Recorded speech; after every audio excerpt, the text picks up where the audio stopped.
बेपनाह प्यार। राज और पूजा एक साथ पढ़ाई करते थे। वह दोनों एक अच्छे दोस्त थे। राज मध्यम वर्ग परिवार से था, लेकिन पूजा एक बहुत ज्यादा अमीर घर की लड़की थी। दोनों साथ में पढ़ाई करते थे और साथ में कॉलेज पढ़ने के लिए जाया करते थे।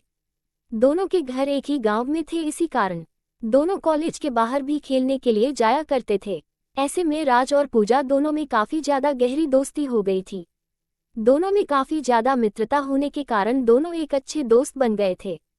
लेकिन दोनों में आपस में कभी प्यार की बातें नहीं हुआ करती थी, मतलब कि कभी दोनों एक दूसरे को जाहिर नहीं किया था कि वह एक दूसरे को प्यार करते हैं। धीरे धीरे इनकी दोस्ती और गहरी बनती गई और इन दोनों को एक दूसरे के साथ रहने की आदत हो चुकी थी और दोनों कभी भी अलग नहीं रह सकते थे। धीरे धीरे राज को पूजा से बेइंतहा प्यार हो गया था, लेकिन पूजा को इस बारे में नहीं पता था। पूजा हमेशा चाहती थी कि वह एक अमेरिका तथा विदेश में रहने वाले लड़के से शादी करेगा जो बहुत ज्यादा अमीर होगा। लेकिन राज एक मिडिल क्लास परिवार से था, इसी कारण से पूजा की ध्यान राज पर नहीं गया। पूजा हमेशा से ही चाहती थी कि हमें अमेरिका में रहने वाले लड़के जो बहुत ज्यादा कमाते हैं, मैं उन्हीं से शादी करूंगी और उनके साथ पूरी जिंदगी भर खुश रहूंगी। धीरे धीरे समय बीतता गया। पूजा की शादी की उम्र हो चुकी थी। उनके माता पिता जी हम लड़के ढूंढने की तैयारी कर रहे थे। जैसे ही एक दिन पूजा राज कहता है कि मेरे पिताजी तथा माताजी मेरे लिए लड़का ढूंढने का प्रयास कर रहा है, तो उसके बाद राज के पैरों तले जमीन निकल गई, क्योंकि राज पूजा से बेइंतहा प्यार करता था। लेकिन राज पूजा के मन के बात को जानता था चित्र से कि वह क्या चाहती है, और पूजा तो हमेशा से ही अमीर लड़के से शादी करने के लिए चाह रही थी। ऐसे में राज अभी तो पूजा से शादी नहीं हो सकता था, इस कारण से वह चुप ही रहा और जो हो रहा है उसे होने दिया। धीरे धीरे जैसे ही उनके माता पिता जी ही लड़का ढूंढने का प्रयास करने लगा था, वैसे ही एक अमेरिका से लड़का आया था शादी करने के लिए, जिसका नाम पीयूष था।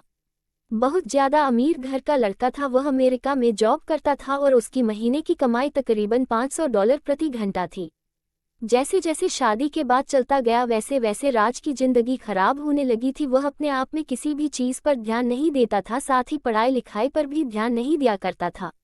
राज को पूजा के जाने का गम सताने लगा और वह चाहकर भी इस बात को नहीं बोल सकता था कि राज पूजा से शादी करेगा, क्योंकि राज के पास से अपनी हैसियत नहीं थी, जितनी हैसियत के लड़के के बारे में सोचा करती थी और रात को भी बताया करती थी कि वह एक अमीर लड़के से शादी करेंगी।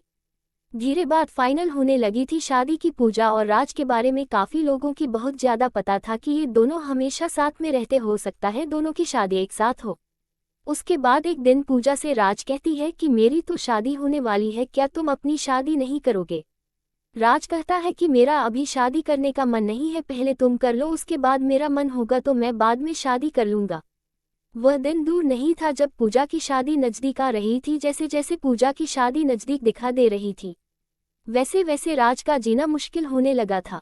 वह अपनी प्यार के बारे में किसी से कुछ नहीं कहता था और लोगों को भी ये पता नहीं चल रहा था कि राज पूजा से प्यार करता है। जैसे जैसे पूजा की शादी नजदीक आ रही थी, वैसे वैसे राज की बेदर्द जिंदगी शुरू होने वाली है। राज जब एक दिन देखता है कि पूजा के घर में बहुत सारे आदमी आए हैं और उसके घर में पीयूष, जिससे पूजा की शादी होने वाली थी, वह भी आया हुआ था। इतना देखते ही राज सब कुछ समझ गया कि पूजा की शादी फिक्स होने वाली है, और राज मन ही मन अपनी औकात पर पछतावा कर रहा था कि अगर मेरे भी औकात होती है ज्यादा पैसों की, ज्यादा अमेरिकी, तो भी मैं पूजा जैसा नहीं कर सकता था। जैसे ही पूजा की शादी फिक्स हो गई थी, उस दिन रात में राज रात भर नहीं सोया था। वह रात भर अपने बिस्तर में रो रो कर अपने प्यार को याद कर रहा था। राज सोच रहा था कि मैंने प्यार भी किया तो ऐसा प्यार किया कि ना बता सकता हूँ और ना ही उससे शादी कर सकता हूँ।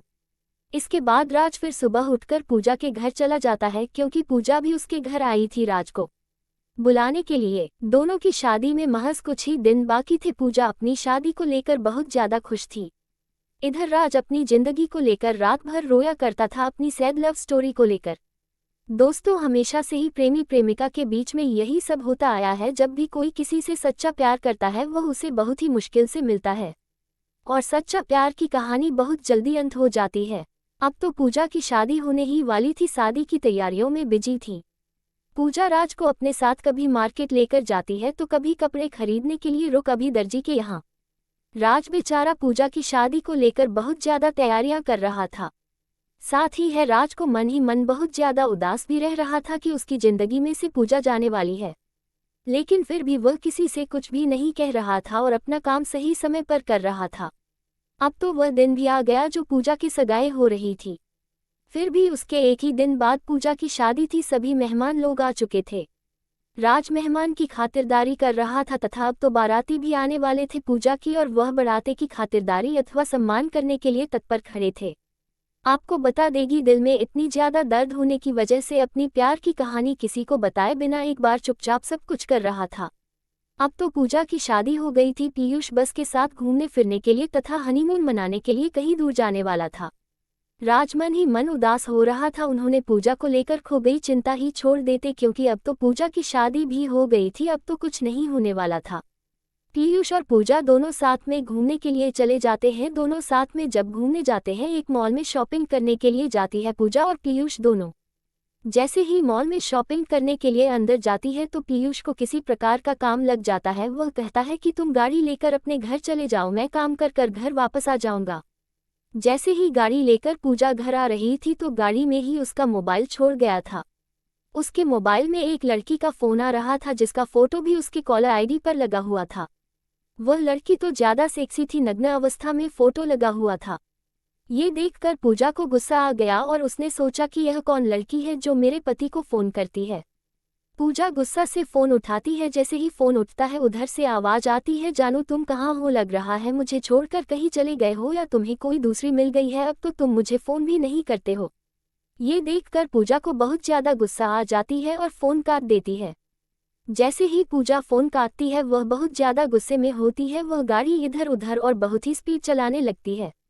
गाड़ी स्पीड चलाने के समय उसके सामने एक बहुत बड़ी गाड़ी आती है और पूजा गाड़ी को कंट्रोल नहीं कर पाती है और उस गाड़ी में जाकर टक्कर मार देती है। पूजा जैसे ही गाड़ी को टक्कर मार दी है वह बेहोश हो जाती है।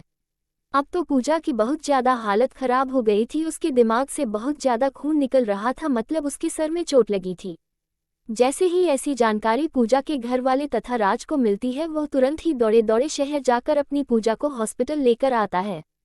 हॉस्पिटल ले जाते समय में ही पूजा की हालत बहुत ज्यादा खराब हो जाती है, जिस कारण से उसे बहुत ज्यादा मात्रा में उसके सर से खून भी निकल रहा था। ये देखकर राज को बहुत ज्यादा फिक्र होने लगी थी, लेकिन फिर भी वह पूजा को संभाल कर हॉस्पिटल लेकर गया। हॉस्पिटल लेकर जाने के बाद डॉक्टर चेक करता है और कहता है कि इसके दिमाग में चोट आई है। पूजा की दिमागी हालत सही नहीं है। हो भी सकता है ये पूजा को अब कुछ याद भी ना आए, और याद आने में कितना दिन लग जाए ये कह भी नहीं सकते हैं। उस समय तक अब तो पीयूष हॉस्पिटल आ चुका था। डॉक्टर की यह बातें सुनकर पीयूष कहता है कि अगर इसे याददाश्त नहीं आएगी तो मैं इससे नहीं रखूंगा। अगर इसकी स्वास्थ्य सही नहीं रहेगी तो यह मेरा कौन सा काम आएगी। इससे बेहतर होगा कि मैं कोई दूसरा शादी कर लूंगा, आप अपना बेटी को देख लीजिए। ये बात पीयूष कहता है पूजा के माता पिता से, लेकिन पूजा के माता पिता भी इन सभी बातों को नहीं बोलना चाहते थे, नहीं सुनना चाहते थे, क्योंकि उसके बेटी की तबीयत बहुत ज्यादा खराब थी। वह जल्द से जल्द चाहते थे कि उसकी बेटी पूजा पहले सही हो जाए, उसके बाद जो होगा देखा जाएगा। इतना कहते पीयूष वहां से चला जाता है और कहता है कि अगर इसकी तबीयत और इसकी दिमागी हालत पूरी तरह से सही हो जाए तो मुझे बता देना। और साथ में पीयूष ये भी कहता है कि इसकी दिमागी हालत सही नहीं हो रही होगी तो मुझे मत बताना, मैं दूसरा दोबारा शादी कर लूंगा। ये सब सुनकर पूजा मन ही मन रो रही थी, लेकिन राज उसे दिलासा दिलाया था कि सब कुछ सही हो जाएगा, तुम बस सही हो जाओ। अब तो पूजा को छोड़कर पीयूष अभी चला गया था, लेकिन उसकी देखरेख करने के लिए राज वहां मौजूद था। दिन और रात एक करके पूजा को अपनी मेहनत से बहुत ज्यादा सेवा कर रहा था। और फिर इतना भी काम कम लगता तो दवाई लाना या कोई भी काम तो राज्य किया करता था। सुबह बहुत ज्यादा मात्रा में हानि के समान दाता फल पूजा को लाकर दिया करता था, जिसके कारण पूजा को इस पर ज्यादा प्यार आने लगा था। थोड़ा सा भी दूर नजर से होता था राज तो पूजा को तुरंत ही राज की चिंता होने लगती थी। लेकिन उसे घरवाले पूजा को कहते हैं कि अब तुम हमेशा राज राज क्यों करते रहती हो, राज तुम्हारा कौन लगता है। राज थोड़ा सा भी समय के लिए कोई काम से अपने घर जाता था तो पूजा हमेशा राज को आवाज देने का प्रयास करती रहती था। पूजा को जब भी किसी चीज की जरूरत पड़ती थी तो वह हमेशा से ही राज से मांगा करती थी। एक दिन जब पूजा अपने माता पिता से कहती है कि राज कहाँ है, बोला हमें उसे बात करनी है, तो पूजा के माता पिता कहते हैं कि राज की शादी होने वाली है, राज भी अपनी लड़की देखने के लिए बाहर गया हुआ है। इतना सुनते ही पूजा के दिल में घबराहट होने लगती है और कहती है कि मेरा राज को लड़की की क्या जरूरत पड़ी है, राज तो बोल रहा था कि अभी वह शादी नहीं करेगा। फिर उसके माता पिता कहते हैं कि राज की भी शादी की उम्र हो गई है। उसके माता पिता बोल रहे हैं कि शादी करने के लिए, इसी कारण से राज अपनी लड़की देखने के लिए गांव से बाहर गया हुआ है। फिर वह कहती है कि मुझे उसे जरूरी काम है, उसे जल्दी बुला दो। राज के माता पिता तथा राज दोनों तैयार हो रहे थे लड़की देखने जाने के लिए, तभी पूजा के माता पिता को फोन करके कहता है कि राज कहाँ है। राज के पिताजी कहते हैं कि राज अभी तैयार हो रहा है, उसके बाद हम लोग लड़की देखने के लिए जाएंगे। फिर उसके बाद पूजा के पिताजी कहते हैं कि पूजा राज को खोज रही है, शायद उसे कोई जरूरी काम होगा, इसीलिए राज को थोड़ा सा समय निकालकर पूजा से मिल लेना चाहिए और कुछ देर के लिए वह अस्पताल आ जाए, फिर उसके बाद यहाँ से लड़की देखने के लिए जा सकता है। फिर उसके बाद राजा अस्पताल आता है पूजा से मिलने के लिए। उसके बाद पूजा कहती है कि क्या तुम शादी करना चाहते हो मुझसे, क्योंकि पूजा एक दिन राज को अपने रूम में रोते हुए सुन लिया था और मैं ये भी जान गई थी कि तुम मुझसे प्यार करते हो। उसके बाद राज कहता है कि मैं तो हमेशा से ही तुमसे प्यार करता हूँ, करता था और करता रहूँगा। ऐसे में अगर तुम मुझसे प्यार करती हो तो मुझसे शादी कर सकती हो, वरना मैं अपनी लड़की देखने के लिए मेरे पिता के साथ लड़की देखने जा रहा हूँ। उसके बाद पूजा राज का हाथ पकड़ लेती है और कहती है कि मैं तुम्हारे साथ जीना मरना चाहती हूँ। मैं भी तुमसे बहुत पहले से ही प्यार करती थी, लेकिन मैं अपने प्यार को समझ नहीं पा रही थी। मुझे तो इतना अमीर लड़का चाहिए तो शादी करने के लिए, लेकिन अब मेरा सोच बिल्कुल बदल चुका है। अब मैं तुमसे शादी करने के लिए तैयार हूँ। फिर कुछ दिन बाद पूजा पूरी तरह से ठीक हो जाती है और फिर अपने घर वापस चली जाती है। उसके बाद पूजा के पिताजी पीयूष के माता पिता को बुलाते हैं और कहते हैं कि आपके बेटे ने कहा था कि वह पूजा से शादी नहीं करेगा, हम लोग आपसे सारा रिश्ता तोड़ रहे हैं। उसके बाद पीयूष माफ़ी मांगता है और कहता है कि मैंने गलती से बोल दिया, तो मुझे लगा था कि अब पूजा सही नहीं होगी, लेकिन अब तो पूजा बिल्कुल सही हो गई है, मुझे ही पूजा को रखने में कोई आपत्ति नहीं है। लेकिन पीयूष की हकीकत जानने के बाद पूजा कहती है कि उसका चक्कर बाकी अन्य लड़कियों से भी चलता है, इस कारण से मैं फिर उसे शादी नहीं कर सकती हूँ। उसके बाद पीयूष बहुत ज़्यादा मिन्नतें करता है, लेकिन राज के माता पिता और पूजा के माता पिता नहीं मानते हैं। उसके बाद पूजा अपना रिश्ता उसे तोड़ देती है और दोनों फैमिली के बीच पूरी तरह से रिश्ता खत्म हो जाता है। उसके बाद पूजा और राज की शादी बड़े ही धूमधाम से सभी के आज्ञा के अनुसार होती है। शादी के दिन पूजा और राज बहुत ज़्यादा खुश थे। पूजा को भी मालूम चल गया था कि पैसा कुछ भी नहीं होता है अगर जिंदगी में प्यार नहीं है तो, क्योंकि पैसा तो कमाया जा सकता है, लेकिन एक अच्छा इंसान जो प्यार करने वाला होता है वह कभी नहीं मिल सकता है। पूजा को यह अच्छी तरह से मालूम हो गया था कि जिसके पास ज़्यादा पैसा रहता है वह ज़्यादा ही लड़कियों के चक्कर में रहता है, और जो बाहर देश में रहता है वह तो बहुत ज़्यादा लड़कियों के चक्कर में रहता है। इसी कारण से वह अपने पड़ोस में रहने वाले राज से शादी करने का फैसला किया था। अब तो शादी करके दोनों अपनी अपनी ज़िंदगी बहुत अच्छे से और बहुत ही मस्ती के साथ गुजर रही थी।